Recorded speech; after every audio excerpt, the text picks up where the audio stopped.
दोस्तों 20 फरवरी मंगलवार साल 2024 की दूसरी बड़ी एकादशी माघ अजा एकादशी इस दिन यानी 20 फरवरी मंगलवार माघ अजा एकादशी के दिन चुपचाप गाय माता को खिला दे। यह एक छोटी सी चीज रोडपति भी होंगे, करोड़पति मिलेंगी, सभी संकटों और कष्टों से मुक्ति, मृत्युदंड पितृदोष तो और अंत होगा खत्म, पूरे साल आपके घर में भरे रहेंगे अन्न धन के भंडार। भगवान श्री हरि विष्णु जी और माता लक्ष्मी जी आशीर्वाद से आपकी सात पुस्तक करें आपके रुपयों पैसों पर राज्य।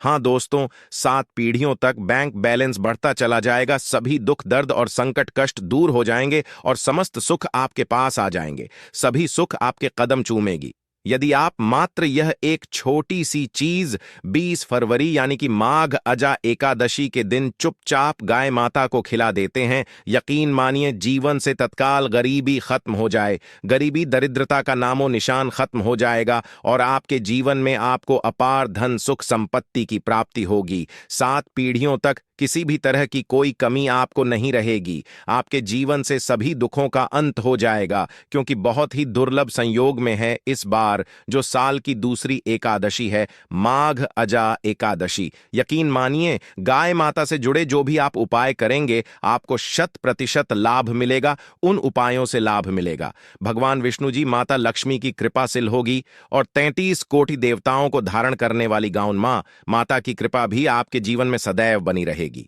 किसी तरह की कोई कमी नहीं रहेगी आपके जीवन में। दोस्तों यदि आप चाहते हैं कि आपके जीवन में किसी तरह की कोई कमी ना हो, सभी दुख दर्द संकट कष्ट दूर हो जाए और गरीबी आपके जीवन से हमेशा के लिए दूर हो जाए और आपको अपार धन सुख संपत्ति की प्राप्ति हो, जीवन में सदैव आनंद ही आनंद हो, तो दोस्तों आजा की इस वीडियो को समय निकालकर पूरा देख लेना।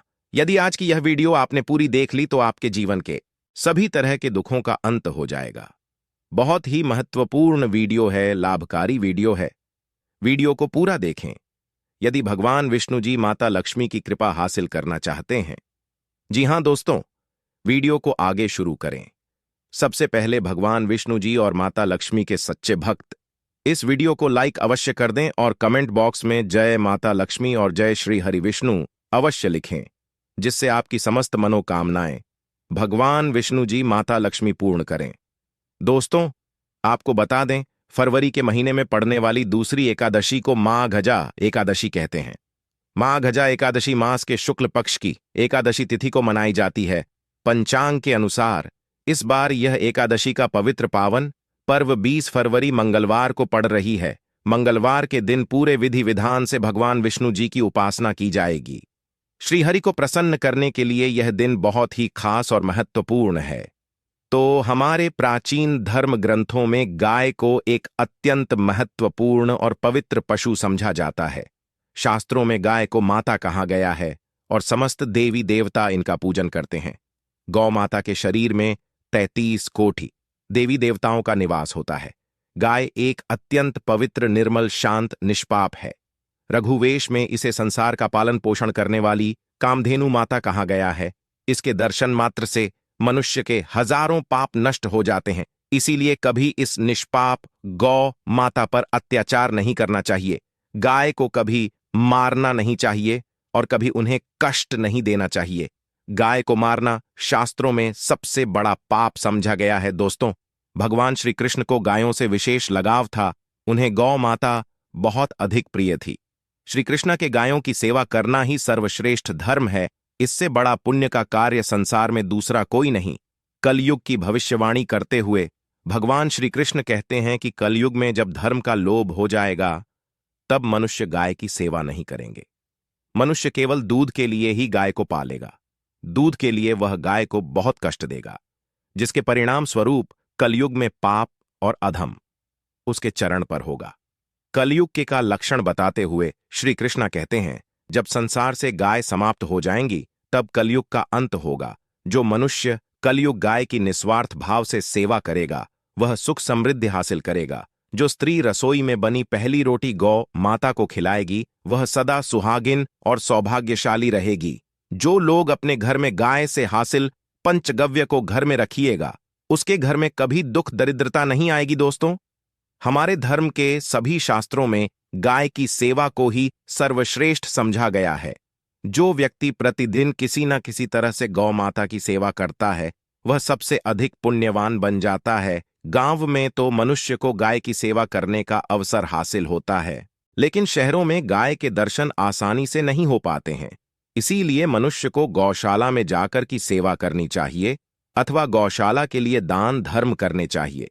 इसके अलावा आप अपने घर में ही गौ माता की मूर्ति रखकर उनकी पूजा जरूर करें। इससे भी माता कामधेनु का आशीर्वाद हासिल होता है। शास्त्रों में गौ माता को मां लक्ष्मी का रूप समझा गया है, इसीलिए उनकी पूजा करने से दरिद्रता दूर होती है। प्राचीन काल से माता की सेवा और संरक्षण करने की परंपरा चली आ रही है। कई आर्षि मुनि अपनी कुटिया में मेंग गायों का पालन करते थे तथा राजा महाराज गायों का दान करते थे। गायों के दान को सबसे बड़ा दान कहा गया है। गाय का दान करने से सभी जन्मों के पाप नष्ट हो जाते हैं और मनुष्य को मोक्ष की प्राप्ति होती है।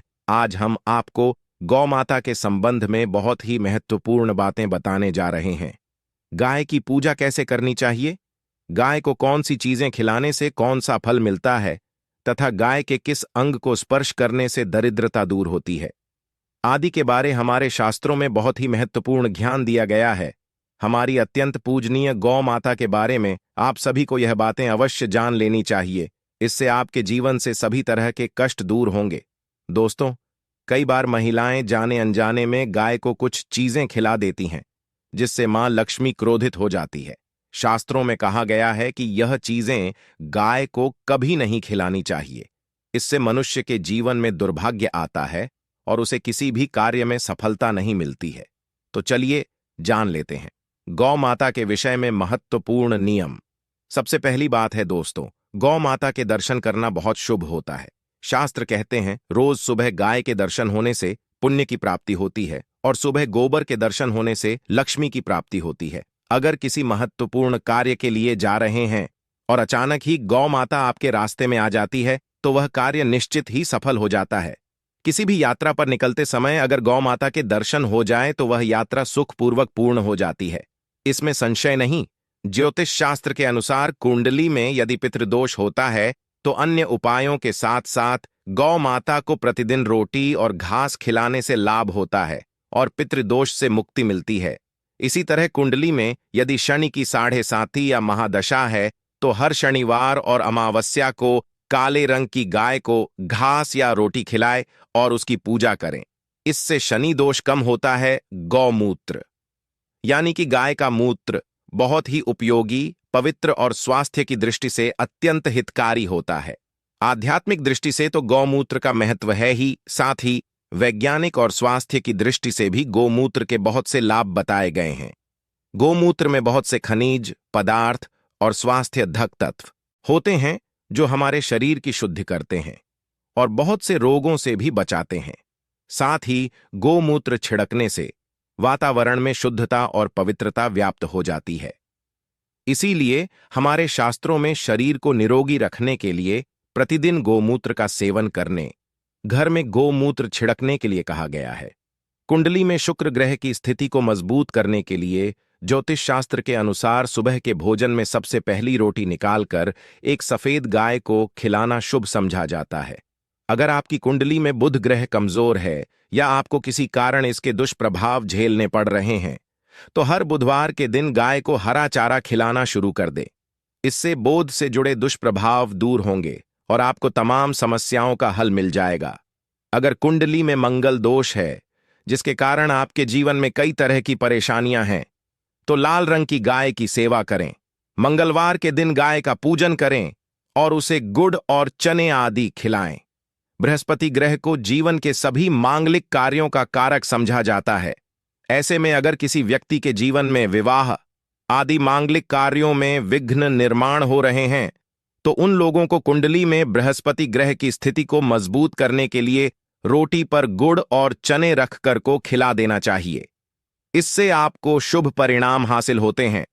अगर घर में अशांति दी है, लड़ाई झगड़े होते रहते हैं तो घर में सुख शांति बनाए रखने के लिए घर के अंदर गाय के गोबर से बने उपले को जलाना चाहिए और उसका धुआं संपूर्ण घर में फैलाना चाहिए। इससे घर की नकारात्मक ऊर्जा नष्ट होती है और सकारात्मक ऊर्जा में वृद्धि होती है। गाय के दूध, दही, घी, गोबर और गौमूत्र से बनने वाले मिश्रण को पंचगव्य कहते हैं। पंचगव्य को पाप नाशक कहा जाता है। हिंदुओं की एक धार्मिक विधि प्रायश्चित करने में इसका उपयोग किया जाता है।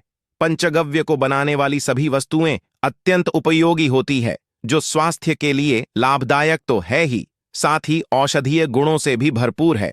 दोस्तों, अगर आपके द्वार पर माता आती है तो उसे बिना रोटी खिलाए जाने मत देना, नहीं तो आपको दुर्भाग्य का सामना करना पड़ेगा, क्योंकि जिसके द्वार से गाय बिना कुछ हासिल किए लौट जाती है, उसके घर से लक्ष्मी भी चली जाती है।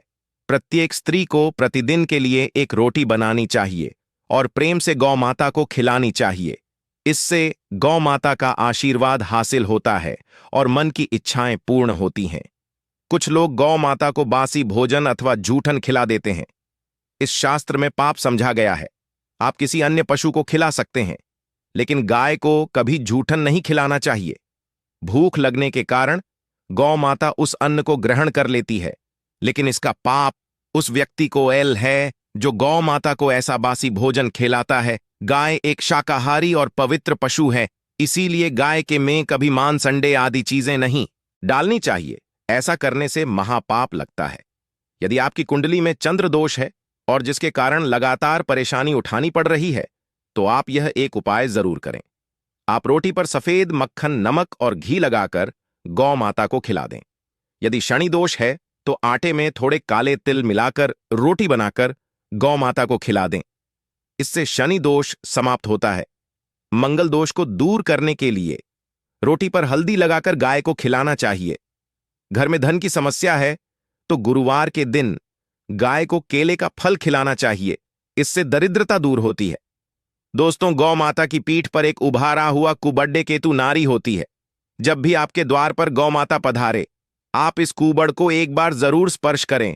इससे आपके जीवन से सभी दुखों का अंत होगा और धन संपत्ति की प्राप्ति होगी। शास्त्रों में कहा गया है, जो मनुष्य तन मन धन से गौ माता की सेवा करता है, वह मृत्यु के बाद वैतरणी नदी को गौ माता की पूंछ पकड़कर पार कर लेता है। उसकी अकाल नहीं होती है और उसे मोक्ष की प्राप्ति होती है। जिस व्यक्ति के भाग्य की रेखा सोई हुई है, अगर वह व्यक्ति अपनी हथेली पर रखकर गौ माता की जेब से जताता आता है, तो उसकी सोई हुई भाग्य रेखा खुल जाती है और उसका दुर्भाग्य सौभाग्य में परिवर्तित हो जाए। आता है तो खिलानी है।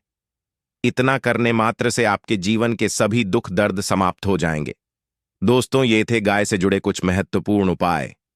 दोस्तों, आपको वीडियो कैसा लगा हमें कमेंट में जरूर बताएं और भगवान से हाथ जोड़कर निवेदन है कि जो भी इस चैनल को सब्सक्राइब करें, उसकी माता और पिता को हमेशा स्वस्थ और खुश रखे।